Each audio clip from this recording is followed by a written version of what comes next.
नमस्कार दोस्तों। पत्रकार वार्ता में थोड़ा विलंब है, इसके लिए मैं क्षमा चाहूँगा। बहुत सारे किसानों के, हमारे दलित भाई बहनों के प्रतिनिधि आज राहुल जी से, कैप्टन अमरिंदर सिंह जी से मिलने आए थे, थोड़ा विलंब हो गया। सबसे पहले मैं पत्रकार वार्ता में हम सब के नेता माननीय राहुल गांधी जी, कैप्टन अमरिंदर सिंह जी, सुनील जाखड़ जी, हरीश रावत जी और मंचासीन सभी प्रतिनिधियों का स्वागत करता हूं। पत्रकार और छायाकार बंधुओं का भी स्वागत करता हूं। आज देश में एक विषम परिस्थिति है जब खेत और खलिहान पर हमला बोला गया है। 3 काले कानूनों के खिलाफ श्री राहुल गांधी जी ने कांग्रेस पार्टी के और किसान के झंडे के नीचे एक खेती बचाओ यात्रा की ऐतिहासिक शुरुआत की है। भट्टा परसोल से आपने भूमि का उचित मुआवजा कानून खत्म करने की मोदी सरकार की दुर्भावना के खिलाफ यही शुरुआत की थी और अब इन 3 काले कानूनों के खिलाफ शुरुआत की है। बगैर किसी विलंब के मैं आदरणीय राहुल गांधी जी से अनुरोध करूंगा कि वो आपसे अपनी बात कहेंगे। आदरणीय राहुल जी।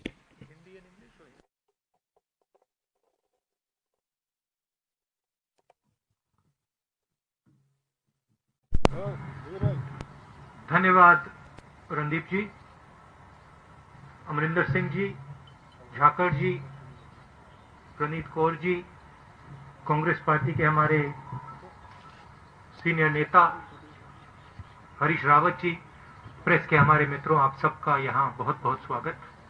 जैसे आप जानते हैं, हमारी ये यात्रा इन 3 काले कानूनों के खिलाफ है। ये जो कानून प्रधानमंत्री जी ने बनाया, एग्जिस्टिंग स्ट्रक्चर है, फूड सिक्योरिटी का एग्जिस्टिंग स्ट्रक्चर है, उसको खत्म करने का, नष्ट करने का तरीका है। जैसे पहले भाइयों और बहनों नरेंद्र मोदी जी ने नोटबंदी की, उसके बाद जीएसटी की और कोरोना के समय उन्होंने किसानों को, मजदूरों को, छोटे बिजनेसेस की कोई मदद नहीं की, उसी प्रकार ये भी किसानों पर आक्रमण है और इस आक्रमण को हम रोकेंगे। इन कानून के खिलाफ हम लड़ेंगे। पंजाब को इससे सबसे ज्यादा इफेक्ट होता है, हरियाणा और पंजाब। और अगर एमएसपी जाएगी, अगर ये एग्जिस्टिंग जो स्ट्रक्चर है अगर ये टूटेगा, तो पंजाब को भविष्य में रास्ता नहीं मिलेगा।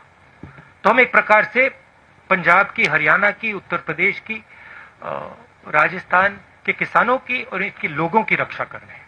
अब आप सवाल पूछिए। If you raise hands, I'll go one by one. We'll go with you, Anand ji.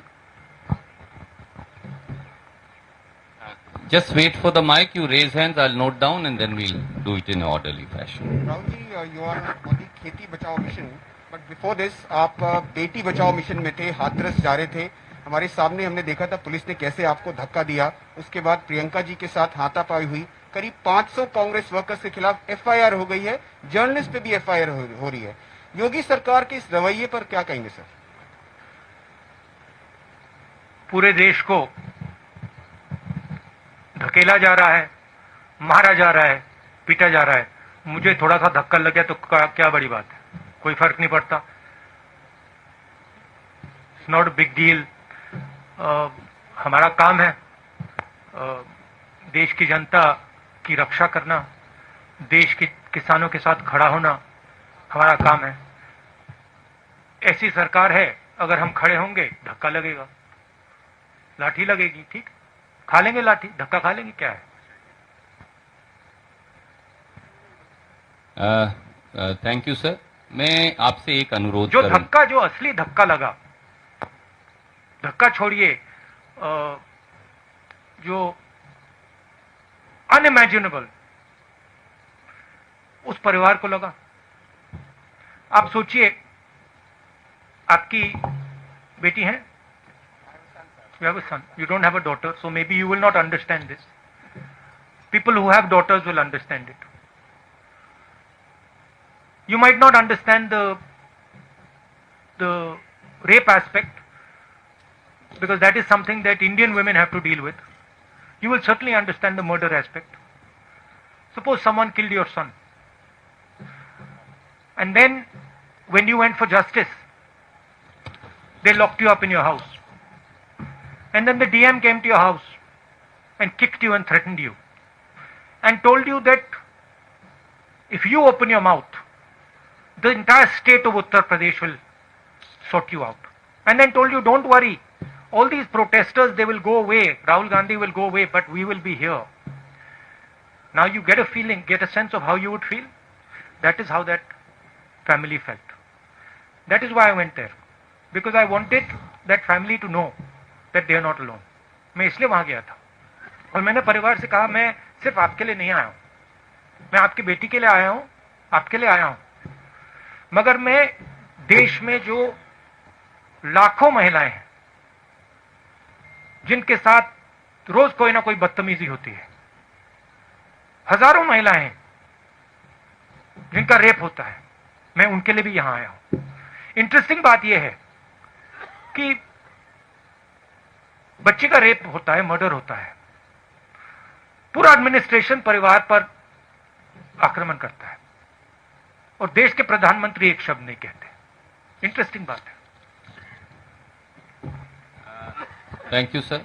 May I make one request, आप कोई भी प्रश्न पूछ सकते हैं, स्वागत है, क्योंकि राहुल जी ने सुओ मोटो में 3 किसान बिलों की आपसे चर्चा की है। पहले उससे जुड़े सवाल ले लें और फिर कोई और प्रश्न हो तो वो लेंगे।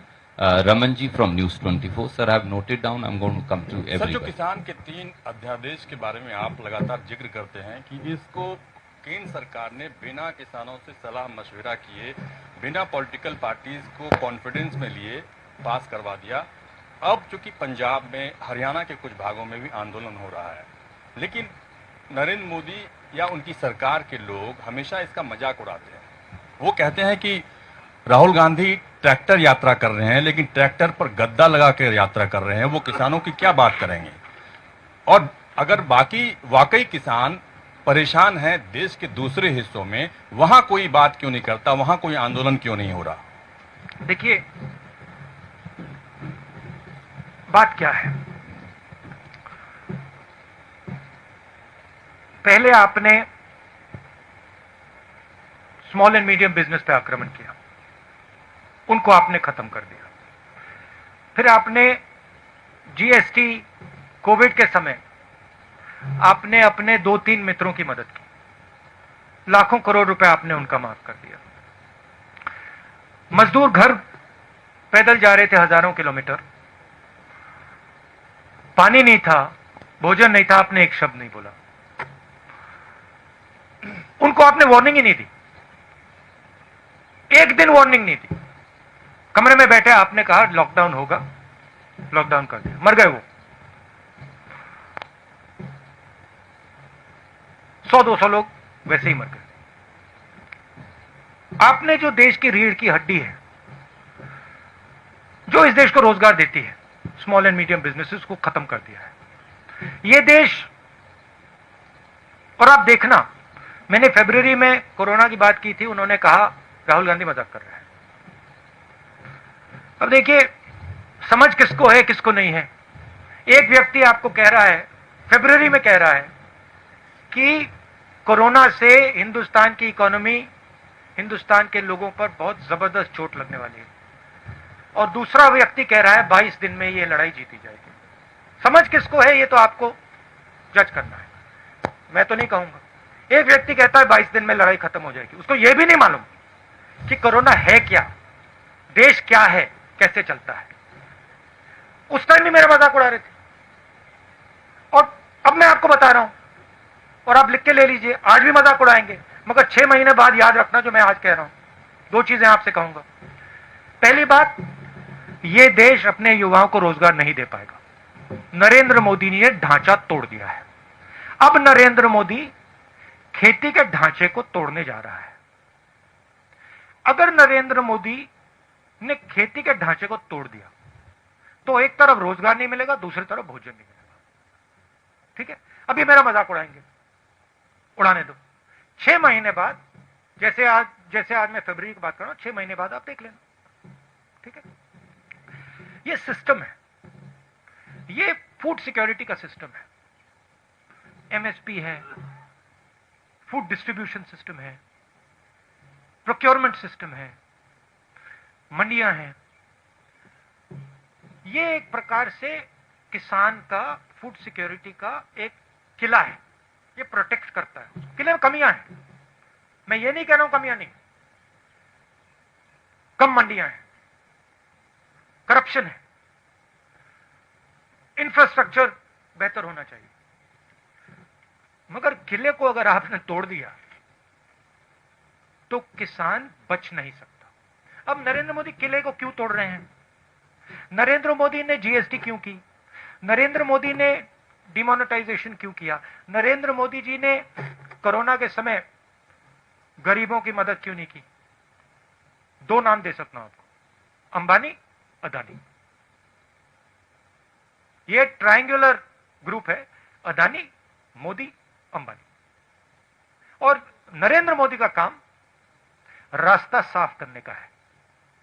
उनको ऑर्डर दिया गया है कि स्मॉल एंड मीडियम बिजनेसेस को खत्म करो, किसानों को खत्म करो, मजदूरों को खत्म करो और हमारे लिए रास्ता खोलो। अब मजाक कौन कर रहा है ये आपको डिसाइड करना है। Ramanji, I'll come back to you. We have to. I'll come back to you. We'll give you a second एक question. सेकंड, क्या भाई?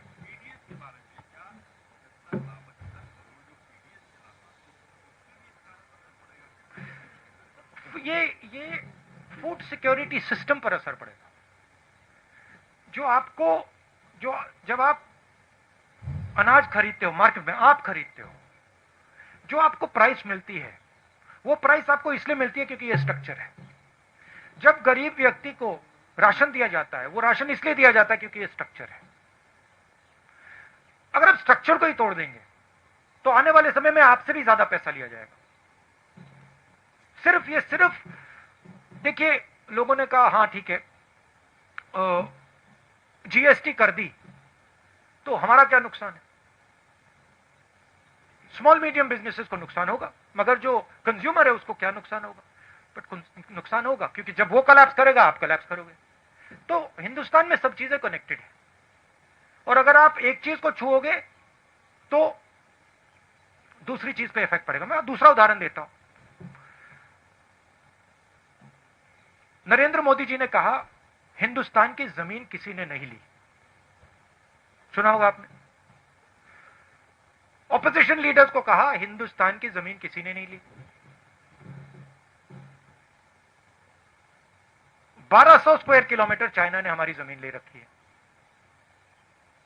कैसे ली? क्योंकि चाइना को मालूम है कि यह व्यक्ति जो ऊपर बैठा है यह सिर्फ अपनी इमेज की रक्षा करता है। यह अपनी इमेज बचाने के लिए 1200 स्क्वायर किलोमीटर जमीन हमें दे देगा।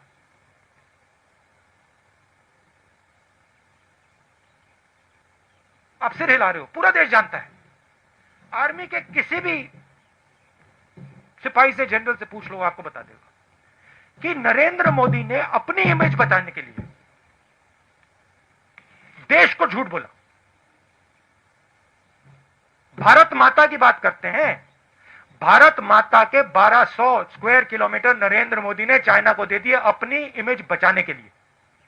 रियलिटी है, मानो ना मानो। इसके बारे में नरेंद्र मोदी क्या बोलते हैं? आप कभी बुलाइए उनको प्रेस कॉन्फ्रेंस में, ऐसे खुल के बुलाइए, बात कीजिए उनसे। वो आपसे इतना डरते क्यों है? Thank you. I'll come to you, Bhai Sahab. Can we have Ramandeep from Punjab Kesari Jagbani? I'll come back. मैं बताता हूं वो क्यों डरते हैं आपसे। मैंने बात सोची, रीजन एक ही है। चाइना से भी वो इस कारण डरते हैं और आपसे भी इस कारण डरते हैं। वो सोचते हैं चाइना हमारी इमेज खराब कर देगा, वो सोचते हैं ये जर्नलिस्ट हमारी इमेज खराब कर देंगे। नरेंद्र मोदी जी को सिर्फ अपनी इमेज में इंटरेस्ट है। टनल में जाएंगे, अकेले जाएंगे, वेविंग हो जाएगी, मीडिया पे पूरी मोनोपोली है, सोचते हैं कि भैया मीडिया दिखाएगा मुझे टनल में, तो उनको सिर्फ अपनी इमेज से ऑब्सेशन है। जो भारत में हो रहा है उससे कुछ लेना देना नहीं। मेरी फीलिंग है कि शायद नरेंद्र मोदी ये जो 3 कानून है इनको समझते ही नहीं, मेरी असेसमेंट है। राहुल जी, आप लगातार कह रहे हैं कि जीएसटी, लॉकडाउन और नोटबंदी ये गवर्नमेंट का फेलियर है, but on the opposite side BJP का कहना है कि ये हमारी अचीवमेंट है। वो दूसरी बार जीतने का भी हवाला देते हैं कि इसके बावजूद हमने इलेक्शन जीती। तो ये नजरिया अलग अलग क्यों है? और आपके अच्छा बताइए, ये जो चाइना को 1200 किलोमीटर दिया है ये भी इनका अचीवमेंट है क्या? नहीं, बीजेपी बोल रही है सर ऐसा कि ये बोल रही है कि उनका अचीवमेंट है कि 1200 स्क्वायर किलोमीटर हमने चाइना को दे दिया। उसका नहीं, जीएसटी का, नोटबंदी का या लॉकडाउन का, बीजेपी का ये कहना है कि जीएसटी आई या नोटबंदी आई कि उसके फायदे हुए, और उसका जो रेफरेंस दे रहे हैं वो कि हम जीते, इलेक्शन भी जीत रहे हैं। अगर पब्लिक में इतना रिवोल्ट था तो इसके बावजूद फिर इलेक्शन कैसे जीते? तो एक बात मुझे बताइए, आप मेरे से मत पूछिए, ठीक है? आप किसी भी स्मॉल बिजनेस वाले के पास चले जाइए, दुकानदार के पास चले जाइए और उससे पूछ लीजिए, उससे पूछिए भैया जीएसटी से आपका फायदा हुआ या नुकसान, अचीवमेंट है या फेलियर है। फिर उससे आप पूछिए भैया एक बात बताना, ये जो डीमोनेटाइजेशन है 500,000 पूछा है, छोटे दुकानदारों से बात की है, व्यापारियों से बात की है, किसानों से बात की है, वो तो कहते हैं कि भैया इन कानूनों ने हमें नष्ट कर दिया, खत्म कर दिया। आप जाइए, थोड़ा यहां से बाहर जाइए, किसान से पूछिए, पंजाब के किसान से पूछ लीजिए, ट्रैक्टर लिए घूम रहा है, सड़कें रोक रहा है, अगर अचीवमेंट था तो वो बाहर क्यों खड़ा है? पटाखे क्यों नहीं बजा रहा? Tribune.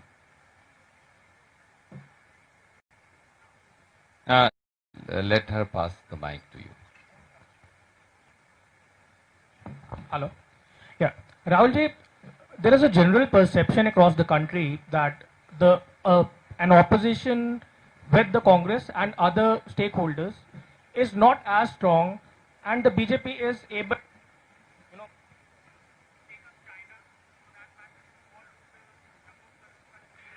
Can you put the mic?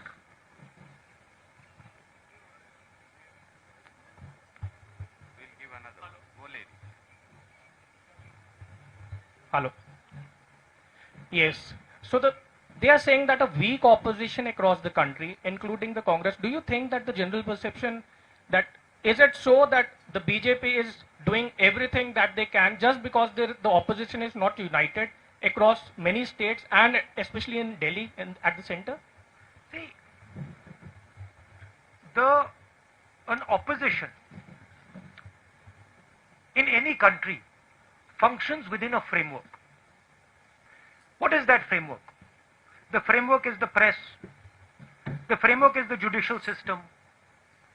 The framework are institutions that protect the voice of the people. This is the framework. That entire framework has been captured. The entire architecture of giving voice to the people of India is captured and controlled by the BJP. You know that. In fact, you come from one of the newspapers that exerts a little bit of independence. That's not the case with most TV channels and newspapers. So, if the entire architecture of institutional architecture is captured, then to say the opposition is weak, that's not really a correct statement. Give me a free press. Give me institutions that are free, and the government will not last. I don't have that. I can take proof, clear-cut proof of, for example, the Rafael deal. I can bring it to you. Don't show it. Right? So, at a certain level, frankly, you're also not doing your job. And it's okay for you to blame the opposition and say, well, you know, the opposition is weak. But, my friend, you're also walking into slavery. Right? You're also walking into a place where you will become very uncomfortable. I'm fighting for it. You in your own way, I'm sure, are also fighting for it. But it is a bigger thing that has happened. Today, I mean, it's quite amazing. I don't think there is any other country in the world today where another country can occupy 1200 square kilometers of its land and the media says nothing. Then I don't think there's any other country. I mean, I'm thinking about it. I think even in, the weakest country, they will make a noise. India, they don't make a noise. The whole thing's captured. I went to Uttar Pradesh. Girl is raped. Neck is broken. Administration is attacking her. Administration is attacking the family. It's amazing. It is the result of a complete capture of the soul of this country. And it's a forcible capture. If it was captured with affection, I would be the first to stand by it. But it's a forcible capture. That's what we are fighting. And you will see, this fight will become more and more aggressive. Thank you, Arun Singh ji.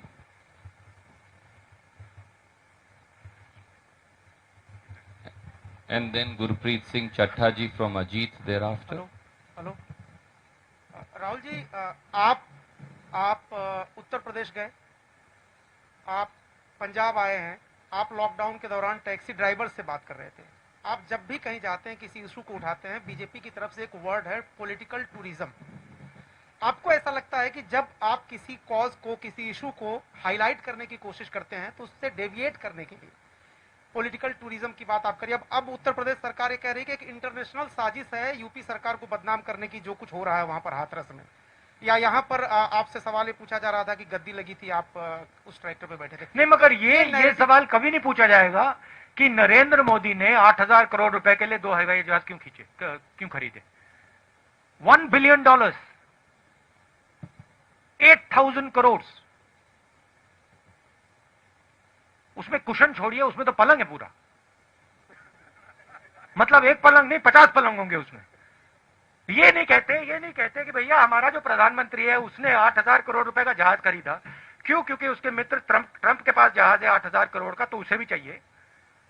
ये नहीं कहते। ये कहते भैया राहुल गांधी, अमरिंदर सिंह जी गए, tractor पे बैठे थे, किसी ने कुशन लगा दिया। तो मैं वही कह रहा हूँ, नैरेटिव चेंज हो जाता है। आप पॉलिटिकल टूरिज्म वर्ड इसको दिया जाता है। इसलिए मैं पूछ रहा हूँ कि आप अगली बार जब कोई इशू उठाने की सोचते हैं तो इससे निपटने का क्या उपाय आपके पास है? क्योंकि देखो, मैं अपना काम करता हूं। मैंने जैसे बोला, मीडिया कैप्चर्ड है, इंस्टीट्यूशनल स्ट्रक्चर कैप्चर्ड है, उनका उधर डोमिनेंस है। मगर किसान पर जो अत्याचार करते हैं, छोटे दुकानदारों पर, स्मॉल मीडियम बिजनेसेस पे जो आक्रमण करते हैं, युवाओं के भविष्य पे आक्रमण जो करते हैं, उधर तो डोमिनेंस नहीं है ना। उधर मैं काम करता हूं। अब कहीं ना कहीं हिंदुस्तान के युवा को दिखेगा कि भाई यहां पे नरेंद्र मोदी जी टनल में वेविंग कर रहे हैं, मगर मुझे खाने को नहीं। किस बात की वेविंग कर रहे हैं वो टनल में, जब मुझे खाने को नहीं है, मेरे पास रोजगार नहीं है, मुझे भविष्य नहीं दिख रहा। तो कभी ना कभी रियलिटी, सच्चाई तो बाहर आती है ना। मैं पेशेंट आदमी हूं, रुक जाऊंगा थोड़ी देर। शुक्रिया। Can we have Gurpreet Singh ji from Ajit? Sir, मैं माइक देता हूं आपको। हेलो सर, जैसे आपकी पार्टी बोलती है, आपके वर्कर बोलते हैं कि आप जब सत्ता में आए, आपकी सरकार कांग्रेस बनती है तो 3 बिल हैं जो आपने बोला कि हमने वो बंद कर देंगे। अगर वो बंद भी कर देते हैं, जो पोजीशन अभी है, कैप्टन साहब यहाँ बैठे हैं, पहले भी पोजीशन खराब है, खुदकुशियां हो रही हैं, उसके लिए आपके पास प्लान क्या है किसानी को बचाने के लिए? हमारे अगर मैनिफेस्टो को आप पढ़ें, और उसकी कॉपी मैं दे सकता हूं, उसमें क्लियरली लिखा है कि जो फूड सिक्योरिटी का सिस्टम है उसको हम स्ट्रेंथन करेंगे। आज 40 किलोमीटर के रेडियस में मंडी होती है, हम 4 किलोमीटर के रेडियस में मंडी लगाएंगे। हम इस सिस्टम को, जो इसकी कमियां हैं, उसको सुधारने की कोशिश करेंगे। मगर हम इस सिस्टम को तोड़ेंगे नहीं, क्योंकि हम जानते हैं कि अगर हमने ये सिस्टम तोड़ दिया तो किसान गया। अब सिंपलिस्टिक बात है, नरेंद्र मोदी जी को शायद समझ ही नहीं है, पता नहीं। अगर आपने सिस्टम तोड़ दिया, अगर पूरा एग्रीकल्चर का आपने सिस्टम ही तोड़ दिया, तो फिर किसान की प्रोटेक्शन कहां रही? तो हमारी जो फिलॉसफी थी कि हम जानते हैं कि मंडियों में कमी है, हम जानते हैं कि वहां पे करप्शन है, बट हम इस सिस्टम को रिफॉर्म करना चाहते हैं। वो कॉम्प्लिकेटेड मामला है, आसान मामला नहीं है। नरेंद्र मोदी जी जो सच्चा चैलेंज है उसको एक्सेप्ट नहीं करना चाहते। नरेंद्र मोदी कहते भैया इसको तो मैं उड़ा देता हूं। अब black money is a difficult challenge. Narendra Modi उस चैलेंज को एक्सेप्ट नहीं करना चाहते, कहते मैंने नोटबंदी कर दी, खत्म हो गया, क्या लगा। तो बहाना है। अमरिंदर सिंह जी अभी बैठे हैं, अभी हमने मीटिंग की अंदर, देश पंजाब के युवाओं को रोजगार दिलवा रहे हैं। सिंपल मामला नहीं है, कैची फ्रेजेस से रिजॉल्व नहीं होता, काफी कॉम्प्लिकेटेड बात अंदर चल रही है। ऐसे करेंगे, ये करना है, वो करना है। तो हिंदुस्तान को ये रियलिटी एक्सेप्ट करनी पड़ेगी, सच्चाई एक्सेप्ट करनी पड़ेगी। Mohammed from NDTV and then Rohit from Bhaskar.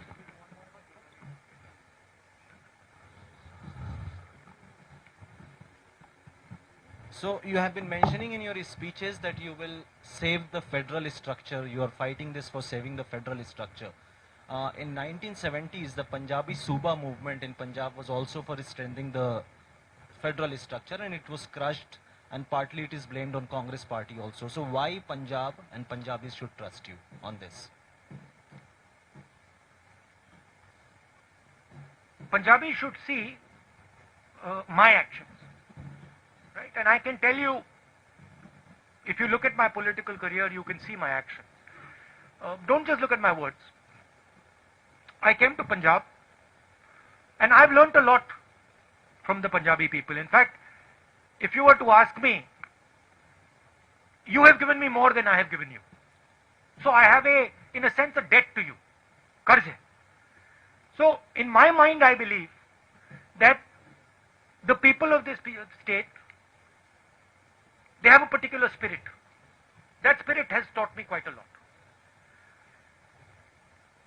I'll tell you a small story. I remember, and this has never left my sister or my mind, ever. It will never leave. I remember when in 1977, my grandmother lost the election. There was no one in our house. Nobody. But there were Sikhs in my house. She was protected by Sikhs in 1977. I'll never forget that.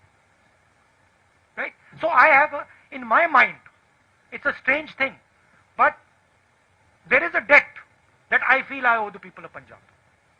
It's strange. In a similar way, I feel I owe a debt to the people of Tamil Nadu. I don't know why, but I have that feeling inside. So that's the first thing. Second thing is, look at my actions. Land acquisition bill. I fought, I got beaten up, I got abused. Nyamgiri, I fought, I got beaten up, I got abused. Manrega, abused. Right? Farm bill, I'm standing in front of the farm bill. I'm standing with the people of Punjab and saying, look, I've come here, I'm standing with you. I understand this is a risk for your future. So you look at my actions, you will see that I am a person who instinctively, I feel, when I see some injustice being done, I feel for that person, instinctively. If you see one strong man beating a weak man, automatically I am on the side of the weak man. This may be a failing. In fact, this is why I get beaten up so much in politics. It might be a feeling here. Every time I'm also thinking to myself, yeah, why? But I have that inside me. If I feel that injustice is being done to Punjab, I'll be standing on Punjab's side, no matter what. If I feel injustice is being done to the Dalit girl in UP, I'll go there. I'll get 2-3 lathis, no problem. That's my nature. That's what I've been taught. I don't know any other way. And frankly, I can see right now that my political path would have been much easier if I didn't have this. अगर ये मेरे अंदर नहीं होता, but वो है, अब मैं उसको कैसे निकालूं? That's why people of Punjab should trust me. Thank you, sir. Rohit from Bhaskar.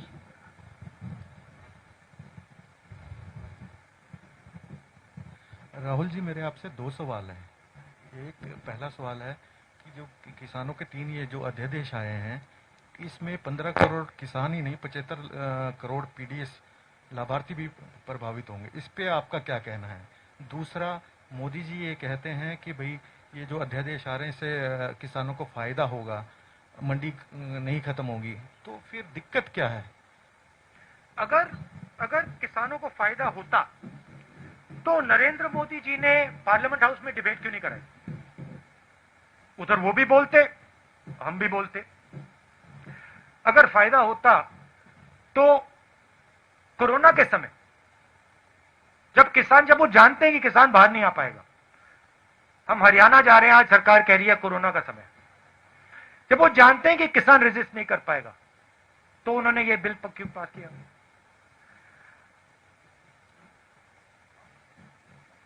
ऐसे प्रेस कॉन्फ्रेंस में बैठ के क्यों नहीं बोलते नरेंद्र मोदी जी कि ये किसानों के हक में है? पंजाब में आके क्यों नहीं बोलते? पंजाब के किसानों के साथ खड़े होकर क्यों नहीं बोलते? पहला सवाल, जैसे मैंने कहा, ये एक सिस्टम है। ये सिस्टम हिंदुस्तान का फूड सिक्योरिटी का सिस्टम है। इससे सिर्फ किसानों को नुकसान नहीं होगा, इससे कंज्यूमर का भी नुकसान होगा। एंड में किसान की जमीन जाएगी, उसको सही दाम नहीं मिलेगा। नरेंद्र मोदी जी कहते हैं मंडी की कोई जरूरत नहीं। हजारों मंडी है हिंदुस्तान में, मंडियों में वर्कर्स काम करते हैं, स्मॉल ट्रेडर्स हैं, किसान जाता है, लोडर्स होते हैं, लाखों में होंगे हिंदुस्तान में, उनका क्या होगा? अंबानी जी, अदानी जी ऑटोमेट कर देंगे, मशीनें लगा देंगे। ये जो लाखों लोग हैं जो आज एग्रीकल्चरल सिस्टम में काम करते हैं, इनका क्या होगा? ये सब गुलाम बनेंगे। तो ये रियलिटी है। Thank you sir. अब एक बात, आप सबका बहुत बहुत धन्यवाद। आपने मुझसे इतने सवाल पूछे, मगर इनको तो आपने स्कॉट फ्री छोड़ दिया। तो इनसे भी 2-3 सवाल पूछ लीजिए। आदरणीय अमरिंदर सिंह जी, विशाल भाई, please take the mike. Sir, आप दोनों से ही है। नरेंद्र मोदी कहते हैं कि इच्छा शक्ति की कमी थी, इसीलिए उन्होंने 3 जो बिल थे वो लागू कर दिए जब टनल पे गए थे। तो उसके बाद क्योंकि पिछली सरकारें इनको लागू नहीं कर पाई थी और लगातार ही सवाल खड़े हो रहे हैं, चाहे स्टेट का मैनिफेस्टो, इलेक्शन मैनिफेस्टो था, चाहे 19 में आपका मैनिफेस्टो था, कि एपीएमसी एक्ट को आपने बड़े जोर शोर से वहां पे उठाया था। तो क्या लगता है कि आने वाले समय में इसको पूरी तरह डिमोलिश कर दिया जाएगा, या अभी भी आप मैनिफेस्टो के ऊपर खड़े हुए हो?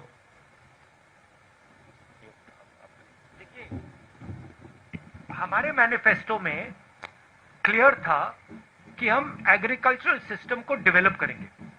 अगर आप 4 पॉइंट्स थे शायद, उसमें अगर आप पॉइंट्स देखें तो उसमें हमने कहा था हम फार्मर्स मार्केट डेवलप करेंगे। उसमें हमने कहा था कि हर 4 किलोमीटर हमें हम मंडी लगाएंगे। उसमें हमने कहा था कि हम infrastructure, farm to fork infrastructure बनाएंगे। हमने ये कहीं नहीं कहा था कि हम पूरे के पूरे फूड सिक्योरिटी सिस्टम को नष्ट कर देंगे। नरेंद्र मोदी जी ने इन 3 कानून के साथ पूरे के पूरे फूड सिक्योरिटी सिस्टम को नष्ट कर दिया है। इसलिए पंजाब का किसान खड़ा है, इसलिए हम यहां प्रेस कॉन्फ्रेंस कर रहे हैं। सर, सेशन बुला रहे हैं जल्दी इसको लेके। You'll have to take one question. Can we go to Kanchan from the Indian Express? Session वाला सर बता दीजिए जरा। स्पेशल सेशन बुलाया जा रहा है जी, इसको लेके। स्पेशल सेशन भी प्लस लीगल जो भी करना पड़ेगा हम करेंगे। और जो आदरणीय राहुल जी ने कहा, अगर आप 2019 का कांग्रेस का घोषणा पत्र देखेंगे तो उसका बिंदु नंबर 7 क्लॉज नंबर 12 अगर पढ़ेंगे तो वहां फार्मर्स मार्केट का पूरा खाका दिया गया। धन्यवाद। कंचन जी। Rahul ji,